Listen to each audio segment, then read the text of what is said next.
ఎంతో నోరూరించే spicy cashew mushroom curry ఎలా చేసుకోవాలో ఇప్పుడు ఈ వీడియోలో చూసేయండి. అన్నంలో కవని చపాతీలో కవని చాలా బాగుంటుందండి. చాలా సింపుల్గా ఫాస్ట్గా చేసేసుకోవచ్చు. ఇప్పుడు ప్రాసెస్ అయితే చూసేయండి. మనకి మష్రూమ్ అనేది ఇలా ప్యాకింగ్లో దొరుకుతుంది కదండి, అలాంటివి ఒక 2 బాక్సులు అయితే తీసుకున్నాను.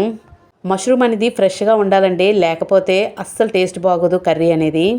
మ్యాక్సిమం తెచ్చిన రోజే వండుకోవడానికి అయితే ట్రై చేయండి. ఇలాంటి బటన్ మష్రూమ్ లోపల చూసినట్టుగా అయితే బ్లాక్గా అయితే రాకూడదండి, ఇలా వైట్గా అయితే ఉండాలి. ఏమాత్రం బ్లాక్గా ఉన్నా కర్రీ అనేది కలర్ అయితే చేంజ్ అయిపోతుంది, అస్సలు బాగోదు. చక్కగా వీటిని ఒక 4 పీసుల్లాగా అయితే కట్ చేసుకొని వాటర్లో అయితే వేసుకుంటున్నాను. దీనికి మట్టి అది ఉంటుందండి, ఆ మట్టి అది పోయేలాగా మనం వాటర్లో వేసుకుంటే ఆటోమేటిక్గా మట్టి అనేది కిందకి దిగిపోతుంది.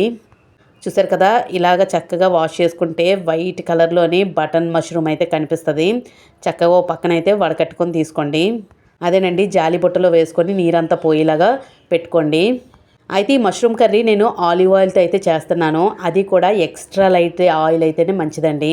ఈ ఆయిల్ వాడడం వల్ల మనకి హార్ట్ డిసీజ్ అది రాకుండా ఉంటుందండి. ఎక్కువ ఆయిల్ ఏం వేయవసరం లేదు. ఈ ఆయిల్ వేసిన తర్వాత పొగ అయితే రాదండి. ఇదంతా స్ట్రాంగ్ ఆయిల్ అనమాట. కొన్ని ఆయిల్ ఉంటాయి కదండి, వేసిన వెంటనే పొగలాగా అయితే వచ్చేస్తుంది. దీనికైతే రాదు. సిమ్లోని పెట్టుకొని వండుకోండి. ఇది ఎక్కువ మరిగించేసిన ఇందులో ఉన్న మంచి పదార్థాలు అయితే బయటకు వెళ్ళిపోతాయి, అందుకే ఎక్కువ మరిగించకండి. ఇప్పుడు ఈ ఆయిల్లోని జీడిపప్పు అయితే వేసుకొని చక్కగా రెడ్ కలర్లో వచ్చినంత వరకు ఉంచుకొని పక్కకు తీసి పెట్టుకుంటున్నాను. ఇప్పుడు ఇందులోని ఉల్లిపాయలు అలాగే పచ్చిమిర్చి టమాటా వేసుకొని ఒకదాని తర్వాత ఒకటి చక్కగా వేయించేసుకుందాము.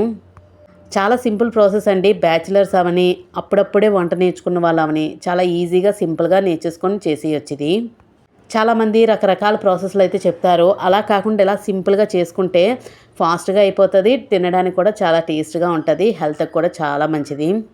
చూసారు కదా, ఇవన్నీ త్వరగా వేగాలంటే కొంచెం సాల్ట్ అయితే వేసుకుంటే టమాటా ఉల్లిపాయ అనేది ఎప్పుడు త్వరగా మగ్గిపోతుందండి. నేనైతే ఈ టిప్ పాటిస్తాను, మీరు కూడా తప్పకుండా ఫాలో అవ్వండి. చూసారు కదా, అంతా బాగా వేగిన తర్వాత ఇప్పుడు ఇందులోకి మనం ఏం వేసుకోవాలంటే, మనం నీరంతా వడకట్టి ఉంచుకున్నాం కదా మష్రూము, ఆ మష్రూమ్ అయితే వేసేసుకోవాలి. మనకి చూడడానికి ఇంత మష్రూమ్లా కనిపిస్తుంది, కానీ ఇందులో సగానికి సగం తగ్గిపోతుందండి. అందుకని మీరు ప్యాకెట్ని చూసి నమ్మేయకండి, చాలా తక్కువ క్వాంటిటీ వస్తుంది కర్రీ అనేది. ఇందులోని వాటర్ శాతం ఎక్కువ ఉండడం వల్ల ఆ వాటర్ వల్లే మనకి కుక్ అయిపోతుంది కర్రీ కూడా. మనం ఎక్స్ట్రా వాటర్ కూడా వేయవసరం లేదు. చూసారు కదా, ఇలా మూత పెట్టి తీసానో లేదో సగానికి సగం అయితే ఆవిరైపోయింది మష్రూమ్ అంతా. ఇదంతా కొంచెం అలా మగ్గిన తర్వాత ఇందులో ఒక 2 స్పూన్లు అల్లం వెల్లుల్లి పేస్ట్ అయితే వేయండి. అదంతా బాగా వేయించుకోండి. ఇదంతా పచ్చివాసన పోయినంత వరకు చక్కగా అందులోనైతే ఉడికించుకోండి. చూసారు కదా, నేను వాటర్ వేయకుండానే అందులో వాటర్ అయితే వచ్చేసింది. ఇప్పుడు చక్కగా అంతా మగ్గిపోయింది కదా, ఇప్పుడు ఇందులోకి స్పైసెస్ అయితే యాడ్ చేసుకుందాము. చాలామంది పచ్చికారం అయితే వేస్తారు, అస్సలు హెల్త్కి మంచిది కాదండి. ఇంట్లో ఆడించిన కారం ఉంటే అది వేసుకోండి. ఒక 2 స్పూన్లు అయితే వేసుకుంటున్నాను. మీ స్పైసీకి తగ్గట్టుగా వేసుకోండి. నెక్స్ట్ వచ్చేసరికి ఇంకొక స్పూన్ ధనియాల పొడి, అలాగే గరం మసాలా కూడా నేను ఇంట్లోనే రెడీ చేసుకుంటానండి. అన్ని గరం మసాలాలు వేసుకొని చక్కగా పౌడర్లా చేసుకొని అదే వాడతాను. ప్యాకెట్ మసాలా మనకు అంత మంచిది కాదు. ఈ గరం మసాలా మంచి ఫ్లేవర్ని అయితే ఇస్తుందండి. ఇలా చక్కగా జార్లోని స్టోర్ చేసుకుంటే చక్కగా 2-3 మంత్స్ వరకు నిల్వ అయితే ఉంటుంది.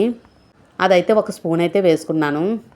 అంతటిని చక్కగా కలిపేసుకోండి. ఈ మసాలా అంతా దానికి పట్టేలాగైతే చక్కగా ఉడికించుకోండి. కూర అంతా దగ్గరికి అయినంత వరకు ఉడికించుకుంటే సరిపోతుంది. చాలామంది ఇందులో రకరకాల పేస్ట్లు అయితే వేస్తూ ఉంటారు, అంత గ్రేవీ వేస్ట్ అండి. మీరు ఇలా తప్పకుండా ట్రై చేసి చూడండి, చాలా బాగుంటుంది. మనం వేయించి పక్కన పెట్టుకున్న క్యాష్యూ కూడా వేసేసుకొని అంతా మగ్గనిద్దాము. చూసారు కదా, కర్రీ అంతా దగ్గరికి అయితే అయిపోయింది. ఇంకా కర్రీ రెడీ అయిపోయింది. అంత కూరలా కనిపించింది, ఇంతే వచ్చింది 2 బాక్స్. మష్రూము ఎప్పుడూ తక్కువ వస్తుందండి. చూసారు కదా, ఎమ్మి నోరూరించే మష్రూమ్ మసాలా కర్రీ అయితే అదేనండి, మష్రూమ్ క్యాష్యూ మసాలా కర్రీ అయితే రెడీ అయిపోయింది. ఇది చపాతీలో కావని అలాగే రైస్లో కావని చాలా బాగుంటుంది. మీరు కూడా తప్పకుండా ట్రై చేసి ఎలా వచ్చిందో కామెంట్ అయితే చేయండి.